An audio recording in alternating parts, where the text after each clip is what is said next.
অন্নপূর্ণা যোজনার গুরুত্বপূর্ণ খবর। অনেকের আবেদন কিন্তু যাদের রিজেক্ট করা হয়েছিল, যাদের টাকা ঢোকেনি, তাদের কিন্তু নতুন করে আবেদন অ্যাপ্রুভড করা শুরু হয়ে গেল। যারা যোগ্য রয়েছেন তাদের অ্যাপ্রুভড করা শুরু হয়েছে। আপনারা কিন্তু এবার ব্যাঙ্ক অ্যাকাউন্টে টাকা পেয়ে যাবেন। এছাড়াও অনেকের বিডিও অফিসে যখন স্ট্যাটাস চেক করতে যাচ্ছেন সেখানে অ্যাপ্রুভ দেখাচ্ছে, বা আগে অ্যাপ্রুভ ছিল স্ট্যাটাস, এখন আপনারা যখন স্ট্যাটাস চেক করছেন নিজেরা, সেখানে ফর ফার্দার ভেরিফিকেশান বা আন্ডার প্রসেস বা কারো রিজেক্ট দেখাচ্ছে কেন, এই সমস্ত বিষয়। এছাড়াও ক্লেম করার পর কিভাবে আবার যাচাই হবে, এছাড়াও কারা ক্লেম করবে কারা করবে না, এই সমস্ত ডাউটগুলো ক্লিয়ার করার চেষ্টা করব আজকের ভিডিওতে। অবশ্যই ভিডিওটি বেশি বেশি করে শেয়ার করে দেবেন, সকলে যাতে খবরটি জানতে পারে। আর এই ধরনের তথ্য আপডেটগুলো সবার আগে পেতে চ্যানেলটিকে সাবস্ক্রাইব করে রাখবেন, আর ফেসবুক পেজটিকে অবশ্যই ফলো করে রাখতে ভুলবেন না।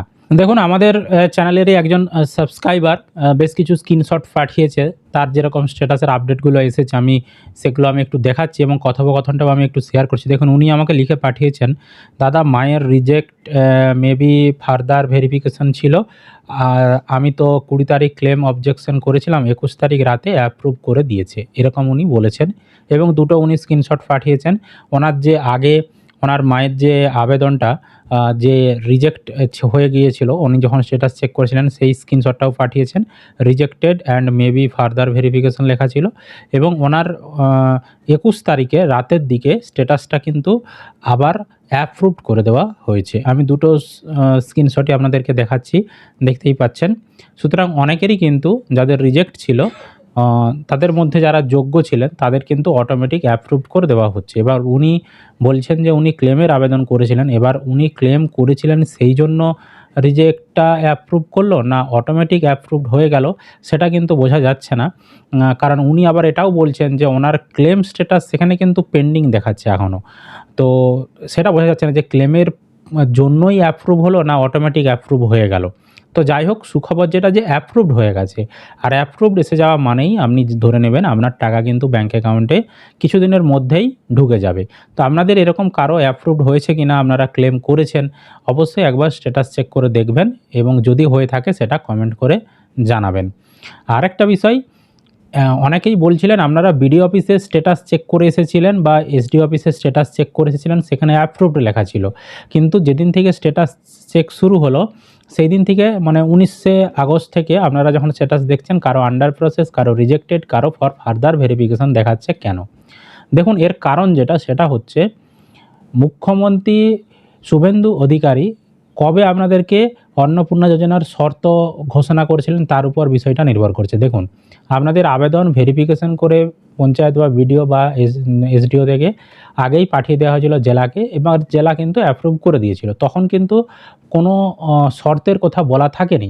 তাই বিডিও থেকে, পঞ্চায়েত থেকে বা জেলা থেকে যখন অ্যাপ্রুভেল করেছে, তখন কিন্তু ওই যে 3টার বেশি রুমের শর্ত বা 50 ডিসিমাল বেশি জমি, বা আরও যে সকল অন্যান্য শর্ত রয়েছে, সেই সকল শর্তের কথা সেখানে বলেনি। তাই তারা ওই শর্তগুলো ছাড়াই তখন অ্যাপ্রুভ করে দিয়েছে।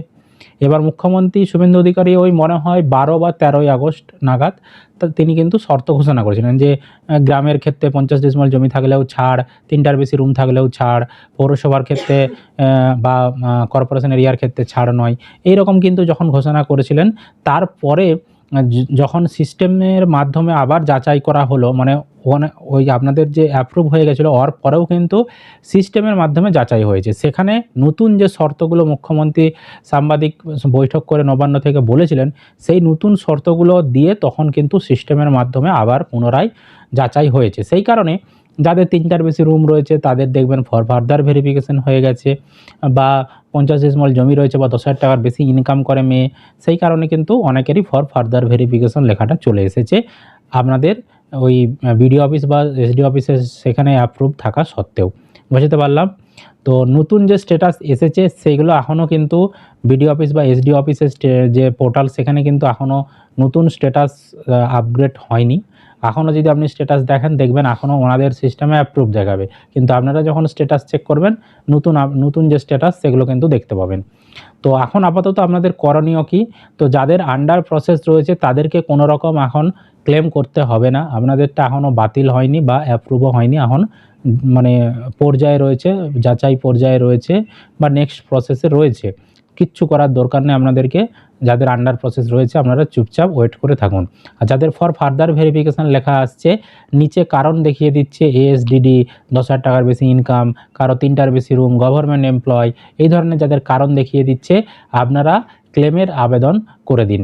ঠিক আছে, ক্লেমের আবেদন প্রতিটা বিডিও অফিস বা এসডি অফিস থেকেই কিন্তু বলে দেওয়া হচ্ছে যে ক্লেম আপনারা করুন। এই ক্লেম করলে ওনাদের কাছে আপনাদের সমস্ত তথ্য আবারও যাবে এবং আবার সেটা যাচাই করে আপনি যোগ্য হলে কিন্তু টাকা পাবেন। আর অযোগ্য হলে যতই ক্লেম করুন আপনি কিন্তু টাকা পাবেন না, এটা মনে রাখবেন। আর যাদের রিজেক্ট হয়ে গেছে, রিজেক্টেড লেখা আসছে, আপনারা যদি যোগ্য হয়ে থাকেন আপনারাও কিন্তু ক্লেমের আবেদন করে দেবেন। আর যাদের ব্যাংক ফেল্ড হয়ে গেছে তাদের ক্ষেত্রে আপনারা ডিবিটি লিঙ্ক করুন। ডিবিটি লিঙ্ক রয়েছে কিনা চেক করুন। ব্যাংকে যে নাম, আধার কার্ডের নাম, সমস্ত কিছু নাম ঠিকঠাক রয়েছে কিনা চেক করুন। ডিবিটি লিঙ্ক না থাকলে ডিবিটি লিঙ্ক করে নিন। তারপর আপনি একটা ক্লেমের আবেদন করুন যে আপনার ব্যাংকে ডিবিটি লিঙ্ক ছিল না, আমার ব্যাংক ভ্যালিডেশন ফেল হয়ে গিয়েছিল, আমি বর্তমানে সেটা সঠিক করে নিয়েছি, পুনরায় আমার টাকা পাঠানোর ব্যবস্থা করা হোক, এরকম রিমার্কে লিখে আপনি একটা ক্লেমের আবেদন করুন। ক্লেম কিভাবে করতে হবে, কি লিখতে হবে, কি কি ডকুমেন্টস আপলোড করতে হবে, কাদের ক্ষেত্রে, সেই নিয়ে ডিটেলসে আমাদের পেজে বা চ্যানেলে ভিডিও দেওয়া রয়েছে। যারা দেখেননি অবশ্যই পিছনের ভিডিও গিয়ে আপনারা দেখে নেবেন।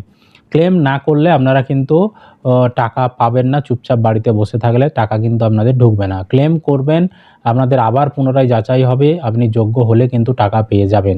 শুধুমাত্র আন্ডার প্রসেস যাদের রয়েছে তাদেরকে ক্লেম এখন করতে হবে না, আপনাদের পরবর্তী কী স্ট্যাটাস আছে তার জন্য ওয়েট করতে হবে। আপনাদের ভেরিফিকেশনের পর আপনি যোগ্য হলে আপনাদের দেখবেন অটোমেটিক আন্ডার প্রসেসটা উঠে গিয়ে সেখানে অ্যাপ্রুভড লেখা চলে আসবে। আর আপনি যদি অযোগ্য হন আপনার আবেদন রিজেক্ট করে দেবে বা ফর ফার্দার ভেরিফিকেশন দেখিয়ে নিচে কারণ লেখা চলে আসবে। বুঝতে পারলাম আপনাদেরকে।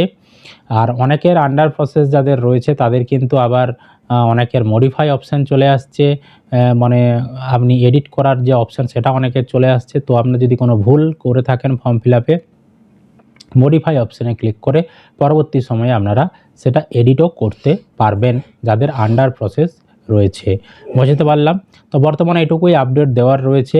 তো আরেকটা বিষয় যেটুকু মনে হচ্ছে, চারিদিকে যা আন্দোলন, বিক্ষোভ, রেল অবরোধ, পথ অবরোধ, মহিলারা এসডিও অফিস, বিডিও অফিসে গিয়ে তারা ঝামেলা করছে, আমার মনে হচ্ছে হয়তো পরবর্তী সময়ে সরকার নিয়মে আরও কিছু ছাড় দিলেও দিতে পারে। এটা আমার ব্যক্তিগত মনে হচ্ছে, হয়তো পৌরসভার ক্ষেত্রে কিছুটা ছাড় দিলেও দিতে পারে। মানে 3টার বেশি রুম থাকলে যে আপনারা পাচ্ছেন না, হয়তো এই নিয়মটা তুলে নিলেও নিতে পারে।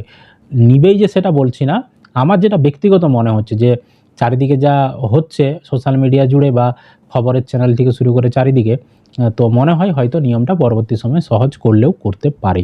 যদি করে সেটা তো খুবই ভালো, আপনারা আশা করি টাকা পেয়ে যাবেন। তো আপাতত আপনারা অপেক্ষা করে থাকুন, ক্লেম করে পরবর্তী সময়ে কী আপডেট আসে, যা যা আপডেট আসবে আমরা আপনাদেরকে জানাতে থাকবো। তো আজকের মতো এটুকুই। আশা করি আপনারা ভিডিওটি বুঝতে পেরেছেন। ভিডিওটি বেশি বেশি করে শেয়ার করে দিন, সকলে যাতে খবরটি জানতে পারে। আর এই ধরনের তথ্য আপডেটগুলো সবার আগে পেতে চ্যানেলটিকে সাবস্ক্রাইব করে রাখবেন। আর ফেসবুক পেজটিকে অবশ্যই ফলো করে রাখতে ভুলবেন না।